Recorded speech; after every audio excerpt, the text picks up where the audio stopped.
Hassan. How are you doing? Good, thank you We've very been much. away for quite some time. Yes. Well, unfortunately, this is going to be the last episode of the HR podcast. True. And through the 3 episodes that we've been in, personally, and I believe all the people who watch it, we had really good amount of informations about the whole HR and everything in the process, concepts, everything. Which is weirdly take me to a question, which is, maybe I should have asked this in the beginning, but actually it came more and more clear when we reached last episode. What really inspired the whole idea of creating a podcast about HR? Yes.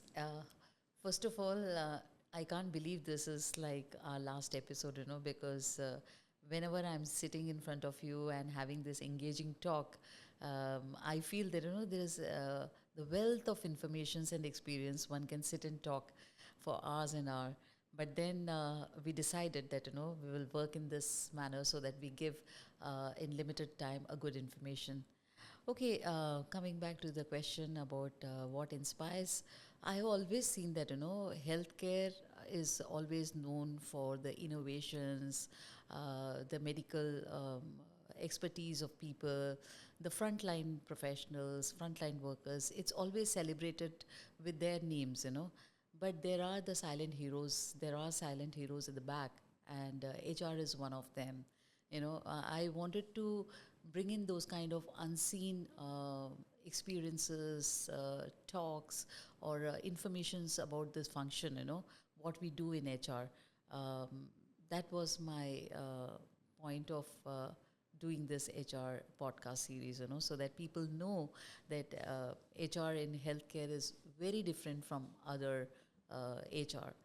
So that was my reason of doing this Brilliant. series.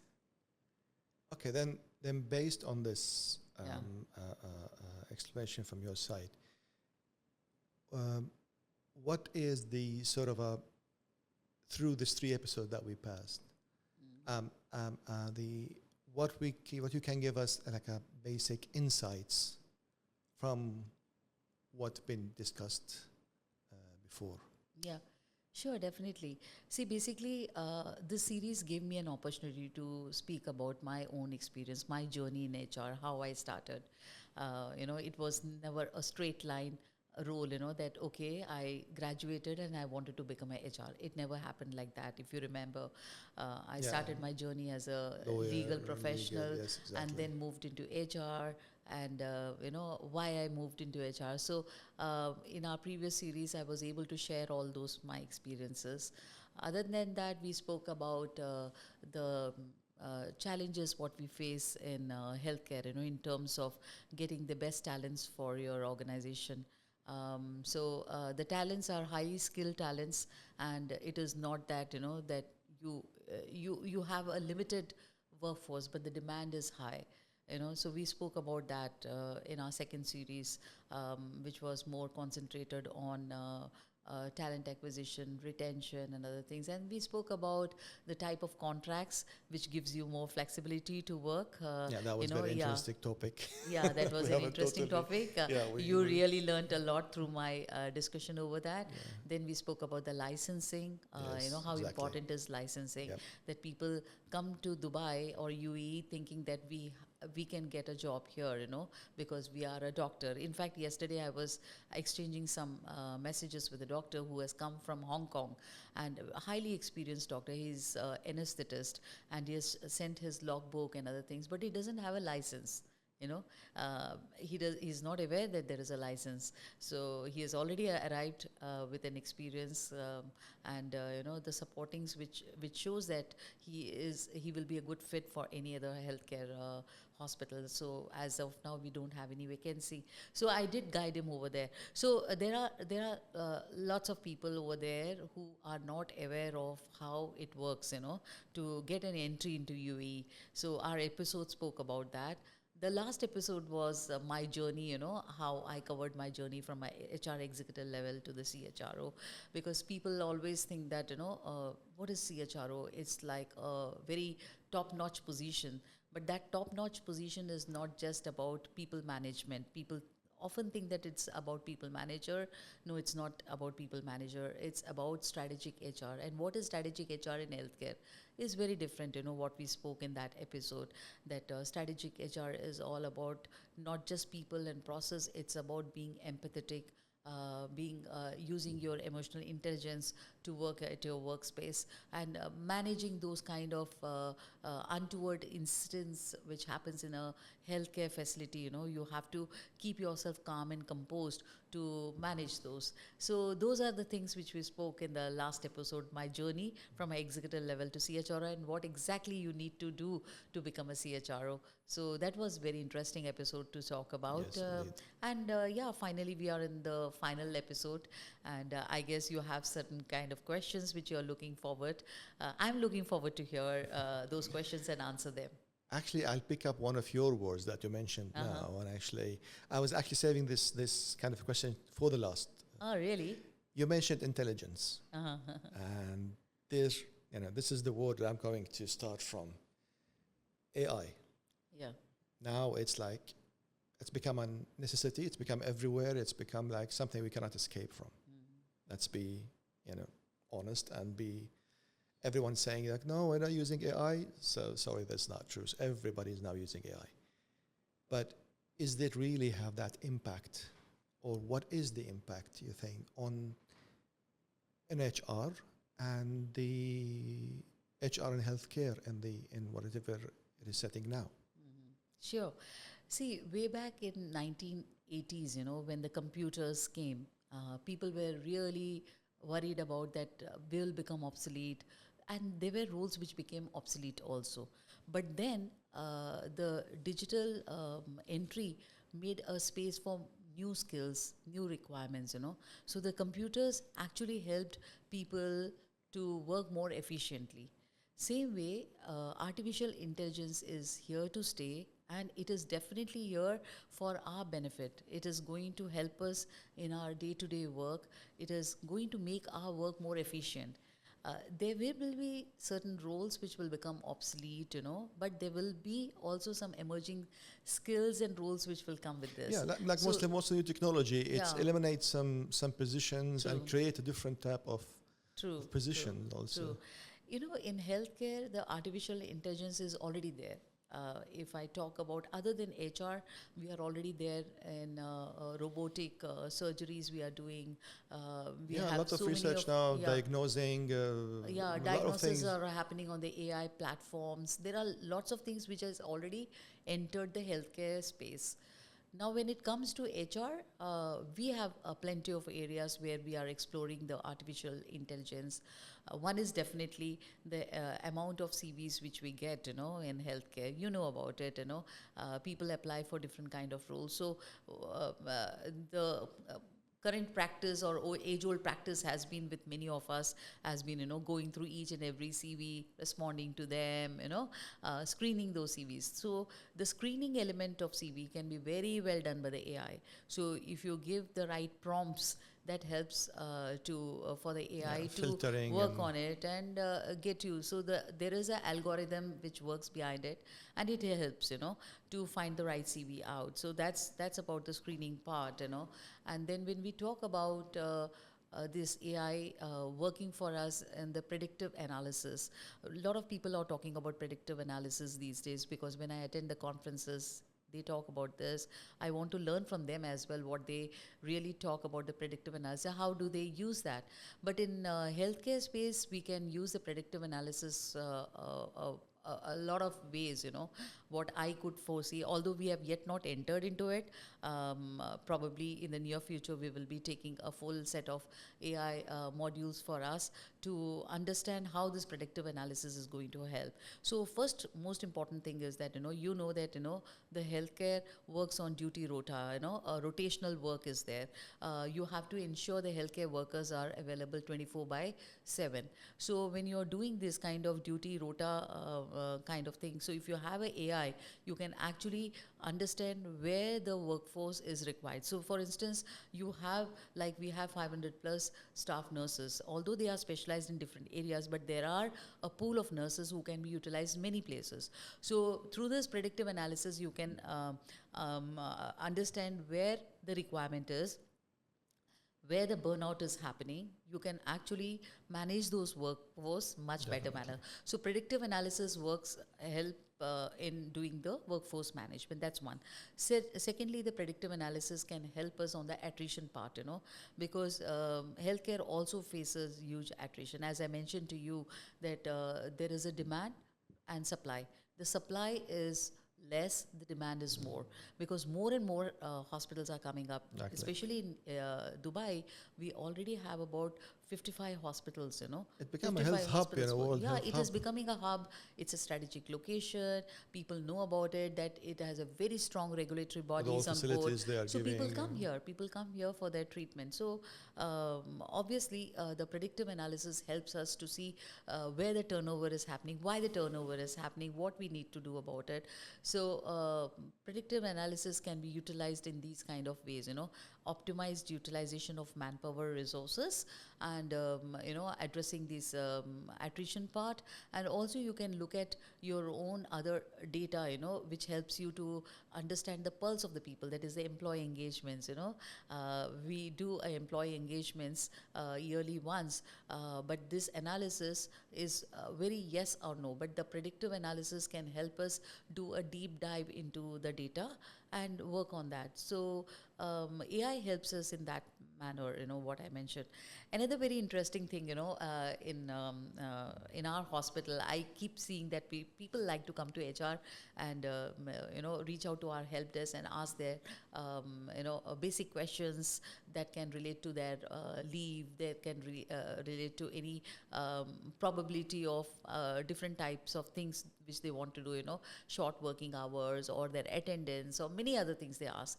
So the AI helps you to come out with the chatbots, So if the chatbots, through the chatbots, you can actually answer those queries at a real time basis, rather than making them come to your place and answering them. Although the face-to-face human touch and other things really matters, but then this could be one of the areas which can be addressed. So what happens is that these are the areas of work which are handled by people as of now.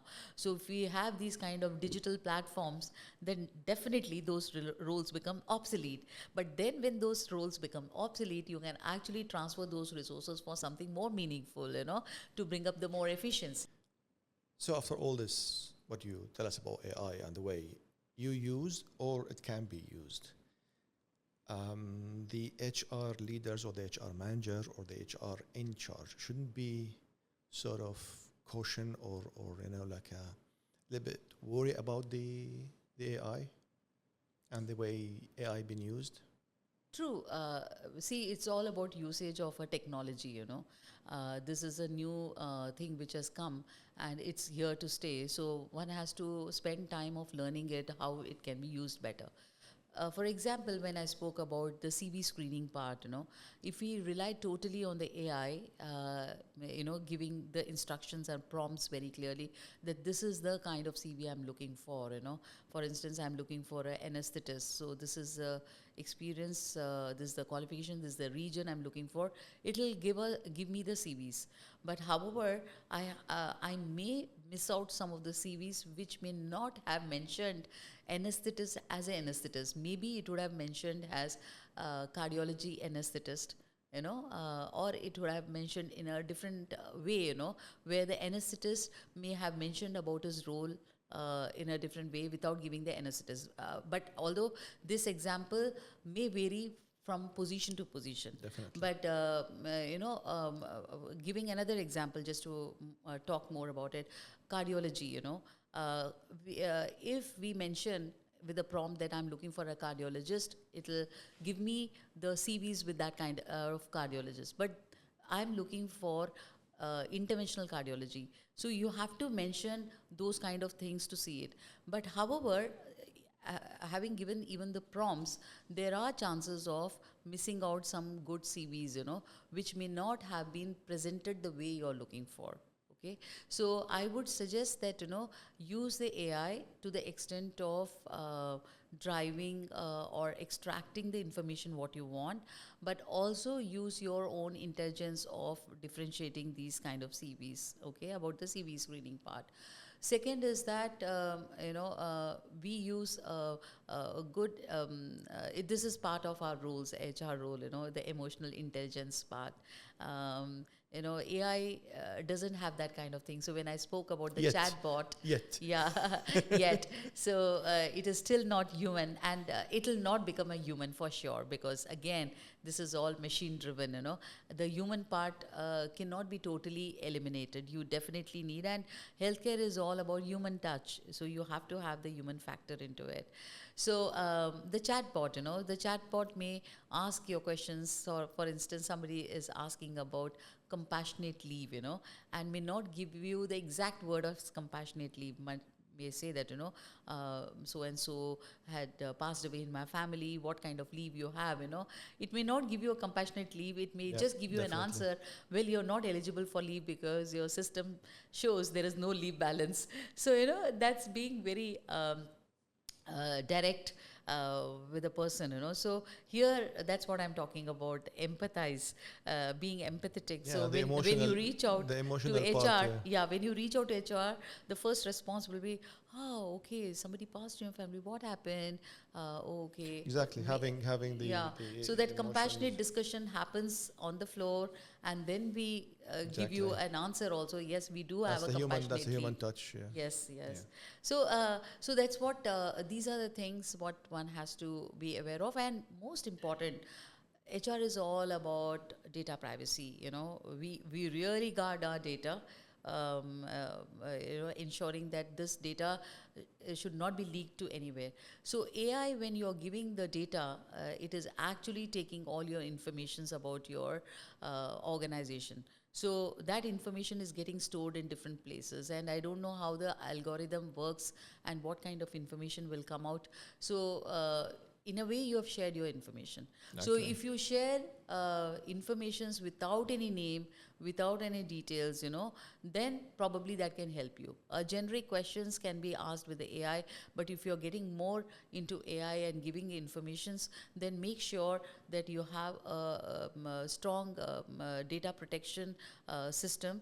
You can work out with your IT to make sure the firewalls are there and the fire securities are there. Cyber security is there in place before your data is leaked out. So because data leakage is a huge threat for the healthcare, whether it is employee database or the patient database, and I'm sure what has happened in the recent few months here in UAE, how the data had got leaked out. So AI will ask. AI is so easy to use, but then these kind of things which we need to be really thinking about it. Well, that means the new HR leaders or HR executive or HR in charge, they have to learn new skills. They have to have a new set of skills. As these things coming up, they have to have a new skills, isn't it? Like, so as an HR in the future, I have to learn new skills which wasn't there in the past, to adapt, to follow this kind of an AI or a new trends that's happening, isn't it? Yeah, sure, definitely. As I mentioned to you, the AI can be taken in these kind of three areas, what I see from my side. One is about the talent, acquisition part, the recruitment I'm talking about. The second can be about the employee experience, which is with the chatbot and others. And third is about the analytical side. HR is all about the analytical side, because you have loads of people information with you, and this people information can be very well understood by the AI, and HR analyst who is proficient in AI can actually bring that data to the chief of HR or the management to present, so that that data can help us, because HR is all about business. Healthcare is about HR, human resource, people. And if we know where the trend is going, what it is happening with the people, what exactly speciality we need to add, with the current people demographic, where are we losing out, what kind of nationality can really help with the population demographic what we have, and how the trend is going. So to do a complete trend analysis, this AI informations can really help. And for that, HR analyst who has the competency in the AI area can do this well. So again, based on all this, we could imagine a new even roles in HR emerging, and coming up with a new roles in HR, isn't it? Based on, as you said, there's a AI analytic and then the prediction analytics. So basically, in the coming 5 years, could be totally new type of positions, a new type of roles coming on HR. Absolutely. See, currently the way we have designed the HR is, talent acquisition and talent management team, compensation and management team, and the HR operations who are doing the licensing, contracts, and other things. Now, as you are aware that Abu Dhabi has already taken, AI tool to see the CV screening and schedule the interviews and other things. They have already implemented it. So the larger workforce you have, you can implement these kind of tools. And having said that, the new roles which I just spoke about can be more defined in these kind of areas. For instance, the compensation management team can have a HR analyst who is completely on the compensation. So the payroll and attendance part definitely works, but then you have a person who is analyzing this information, and can tell you about the cost and numbers in a real time. Secondly, on the employee experience part, when I spoke about the chatbot, there can be a set of people who are working on the employee relations. They can actually transform their role into the chatbot and give those kind of informations which are more useful to the people at the real time. And then these people can be utilized for a different kind of roles where they can have more human interface, where they can bring in the efficiency what is required in the department, and whereas the transactional roles can become AI generated roles. So these are the areas where I see that can play an important role in this space. Yeah.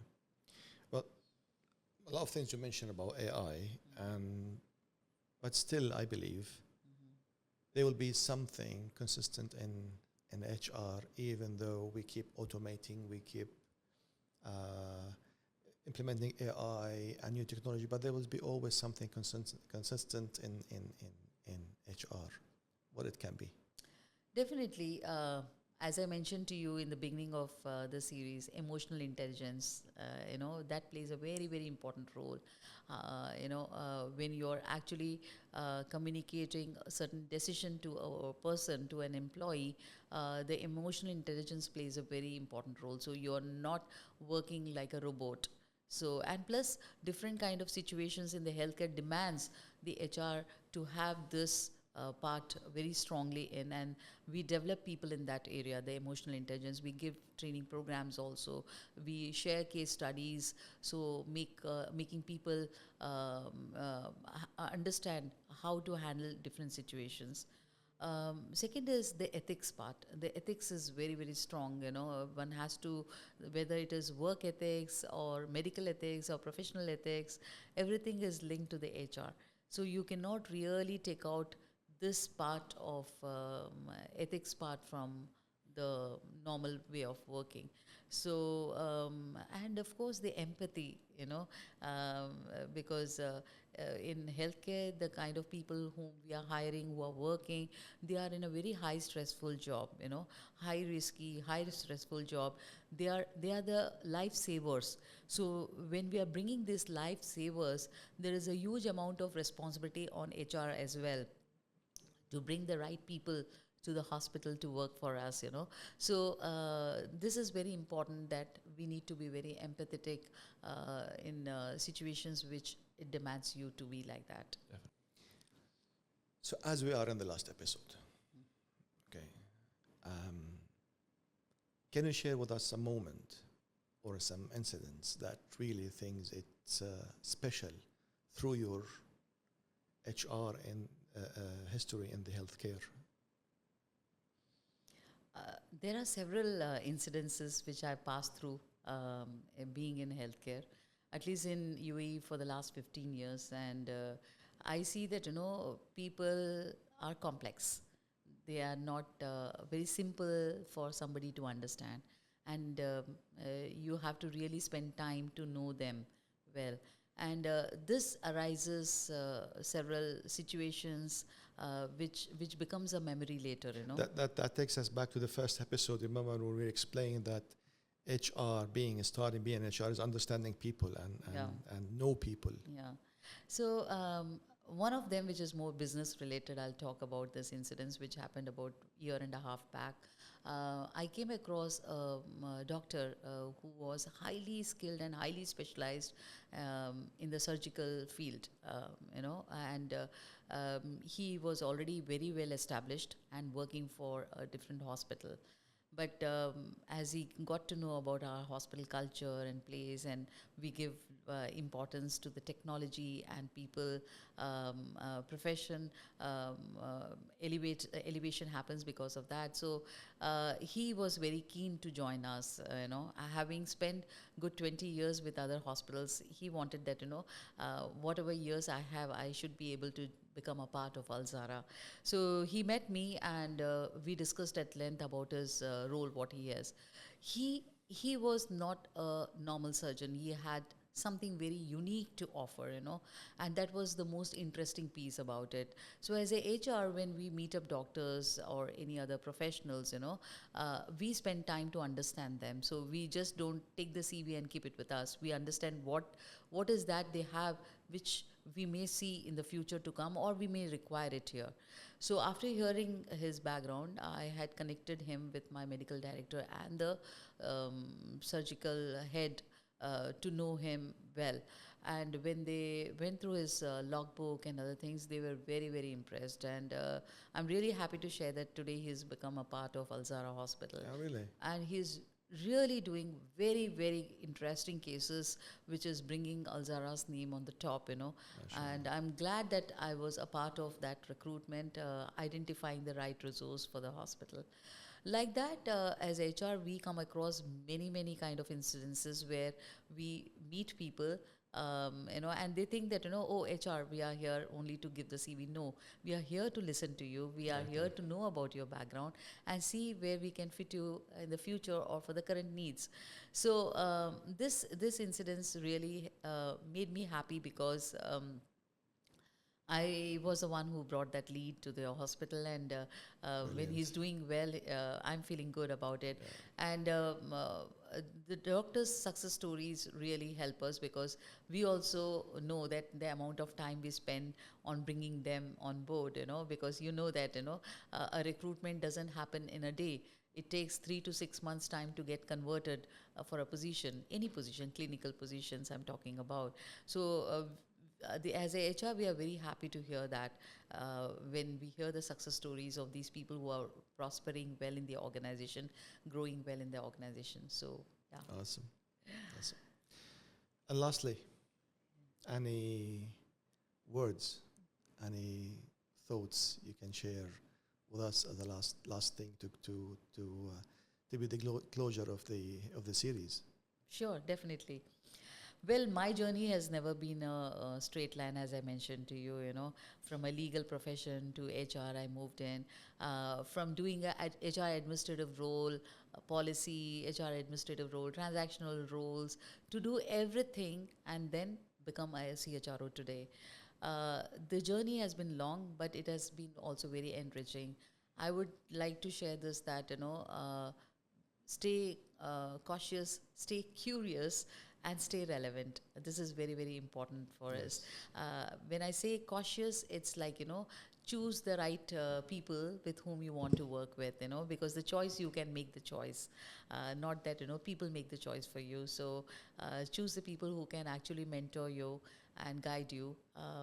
Seek for mentorships, and become a mentor for others. Like I'm a mentor for many people, but I also seek mentorship. So I look for people who can mentor me in my role. So being cautious, being curious, very, very important. Whatever you do, today when I look back these 30 years of experience, I was curious at every level, even when I was doing the file management part, I was curious to know what goes into the file. So it is like that. So stay curious about it, and that keeps you growing, curious about people, curious about place, curious about your own organization, what's going around, and that leads to the last part of it, being relevant. Staying relevant is very important. Today AI has come, tomorrow something else will come, maybe a more robotic way of doing things. If you're relevant, that will help you to mold yourself well, to adapt to the new systems and new culture well. So being relevant in the sense that you have to be also stay connected within your organization, outside the organization as well. I see that a lot of people miss out on the networking opportunities. I strongly recommend people to go for the networking opportunities, because you may not know whom you're going to meet. You may meet a mentor.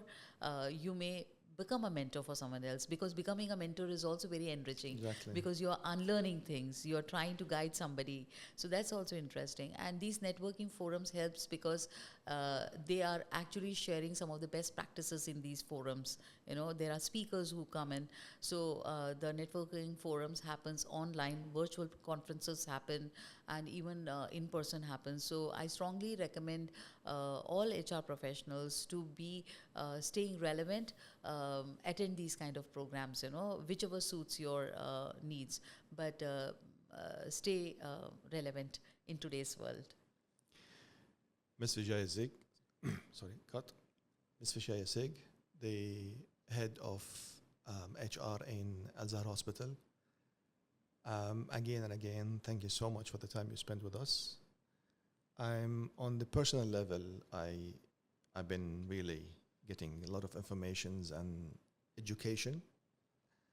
And I believe everybody is watched or watching the series will get the same amount of information and education and mentorship, let's say, because it's a journey of a person who's really achieved a huge achievement and involved in changing life of other people and adding to life of the other people.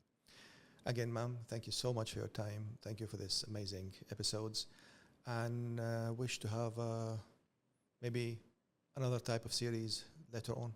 Sure. Thank you so much, Azam. Thank you so much. It was really nice being a part of the series and sharing all those insights and experiences.